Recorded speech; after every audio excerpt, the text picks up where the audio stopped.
ಅಂತಂದಾಗ ಸ್ವಸಂತೋಷದಿಂದ ಪ್ರಾಂಜಲವಾದ ಮನಸ್ಸಿನಿಂದ ನಮ್ಮ ಎಂ.ಬಿ. ಪಾಟೀಲ್ ಸಾಹೇಬರು ಆಯಿತು ಅಂತೇಳಿ ತಿಳ್ಕೊಂಡು ಸಂಬಂಧಪಟ್ಟಂಥ ಎಲ್ಲ ವ್ಯವಸ್ಥೆಯನ್ನು ಮಾಡಿಕೊಂಡು ಈಗ 14ನೇ ತಾರೀಕು, ಇದೇ ಮಾರ್ಚ್ ತಿಂಗಳ 14ನೇ ತಾರೀಕಿಗೆ ಎಲ್ಲ ಜನರ ಕೂಗಿಗೆ, ಎಲ್ಲ ಮಠಾಧೀಶರ ಒತ್ತಾಯಕ್ಕೆ ಪೂರಕವಾಗಿ ಆ ಕೆಲಸವನ್ನು ಅತ್ಯಂತ ಯಶಸ್ವಿಯಾಗಿ ಮಾಡಿಕೊಟ್ಟಂಥ ನಮ್ಮ ಎಂ.ಬಿ. ಪಾಟೀಲರು ಅವರೇ ಒಂದು ದಿನಾಂಕವನ್ನು ನಿಗದಿಪಡಿಸಿ ಮತ್ತು ಜಗದ್ಗುರು ರಂಭಾಪುರಿಯ ಸನ್ನಿಧಿಯವರು ಅವರು ಕೂಡ ದಿನಾಂಕವನ್ನು ನಿಗದಿಪಡಿಸಿ ನಮಗೆಲ್ರಿಗೂ ಕೂಡ ಆದೇಶ ಮಾಡಿದಾಗ ಅದಕ್ಕೆ ಇದೆಲ್ರಿಗೂ ಕೂಡ ಗೊತ್ತಾಗಲಿ ಅನ್ನುವಂಥ ವಿಚಾರಕ್ಕೆ ತಮಗೆ ನಾವು ಪ್ರೆಸ್ ಮೀಟ್ ಅಂತ ತಾವೆಲ್ಲ ಕರೆದ್ವಿ.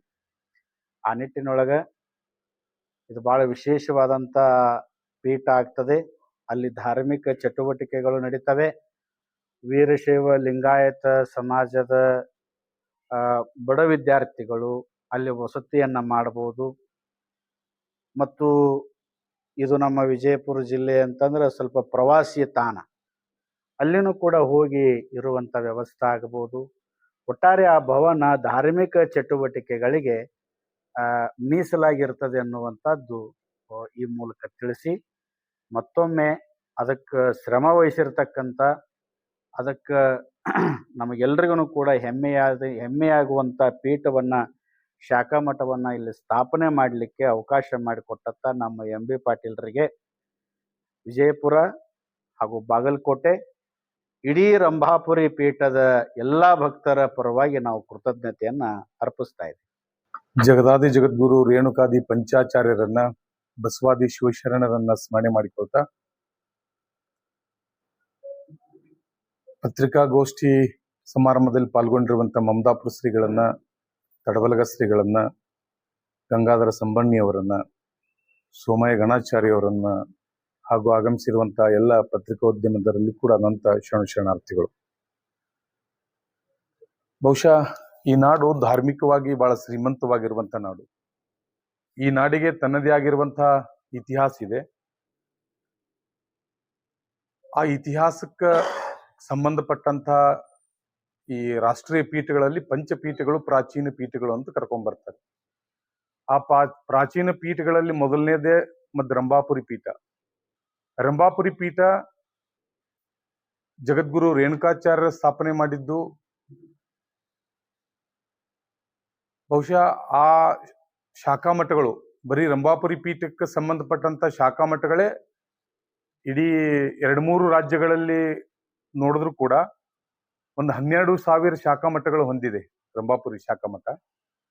ಮತ್ತು ಅದರ ಜೊತೆಗೆ ಪ್ರತಿ ಜಿಲ್ಲೆ ತಾಲೂಕುಗಳಲ್ಲಿ ಕೆಲವೊಂದು ಸಮಾಜ ಕಾರ್ಯಗಳನ್ನು ಮಾಡುವಂತಹ ಸಂಸ್ಥೆಗಳನ್ನ, ಮಠಗಳನ್ನ, ಪಾಠಶಾಲೆಗಳನ್ನ ನಿರ್ಮಾಣ ಮಾಡಿ ಸಾಮಾಜಿಕವಾಗಿ ತನ್ನದೇ ಆಗಿರುವಂತಹ ಕಾರ್ಯವನ್ನ ನೀಡ್ತಾ ಬಂದಿದೆ.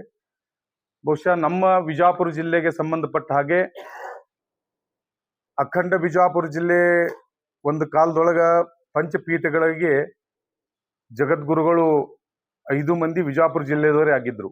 ಆದ್ರೂ ಕೂಡ ವಿಜಾಪುರ ಜಿಲ್ಲೆಯೊಳಗ ಯಾವುದೇ ಪಂಚಪೀಠಗಳಿಗೆ ಸಂಬಂಧಪಟ್ಟಂತ ಒಂದೇನಾದ್ರೂ ನಿವೇಶನ ಅಥವಾ ಸಂಬಂಧಪಟ್ಟಂತ ಶಾಖೆಗಳು ಇರಲಿಲ್ಲ. ಆದ್ರೆ ಇವತ್ತ ಬಹುಶಃ ಈ ಭಾಗದ ಜನರ ಬೇಡಿಕೆನೂ ಬಹಳ ಆಗಿತ್ತು.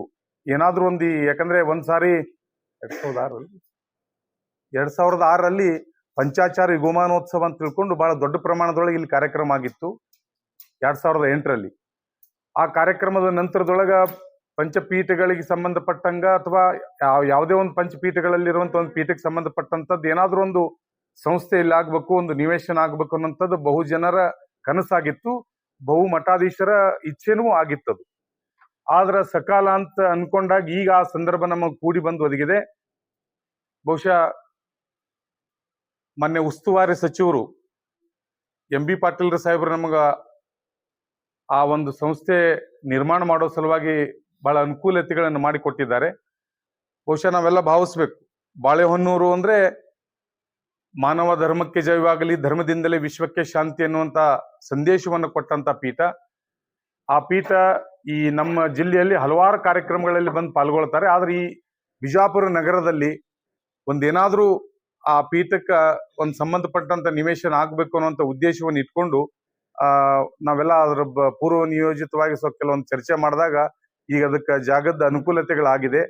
ಆ ಜಾಗದ ಕಾರ್ಯಕ್ರಮ ಅಂದ್ರ ಬಹುಶಃ ಬಹಳ ದಿವಸದ ಬೇಡಿಕೆ ಮತ್ತು ಇಚ್ಛೆ ಇರೋದ್ರಿಂದ ಈ ನಾಡಿನ ಮಠಾಧೀಶರು ಮತ್ತು ಈ ಭಾಗದ ಎಲ್ಲ ಸದ್ಭಕ್ತರ ಆಸೆಯಂತೆ ಬರುವ 14ನೇ ತಾರೀಕು ಸಾಯಂಕಾಲ 4 ಗಂಟೆಗೆ ಅದಕ್ಕ ಏನ್ ನಮಗೆ ನಿಗದಿಯಾಗಿರುವಂತ ಸ್ಥಳ ಏನಿದೆ, ಬಿಜಾಪುರ ನವರಸ್ಪುರ ಪ್ರದೇಶದಲ್ಲಿ ಆಲ್ ಅಮೀನ್ ಸಂಸ್ಥೆ ಎದುರುಗಡೆ ಇರುವಂತಹ ಒಂದು ಸುರ್ಬಿ ನಗರ, ಆ ಸುರ್ಬಿ ನಗರದೊಳಗಿರುವಂತ ಸುರ್ಬಿ ಲೇಔಟ್ ಬಡಾವಣೆ, ಅಲ್ಲಿ ಆ ಒಂದು ಭೂಮಿ ಪೂಜಾ ಕಾರ್ಯಕ್ರಮ ಅನ್ನೋದು ಏರ್ಪಾಟ್ ಮಾಡಲಾಗಿದೆ.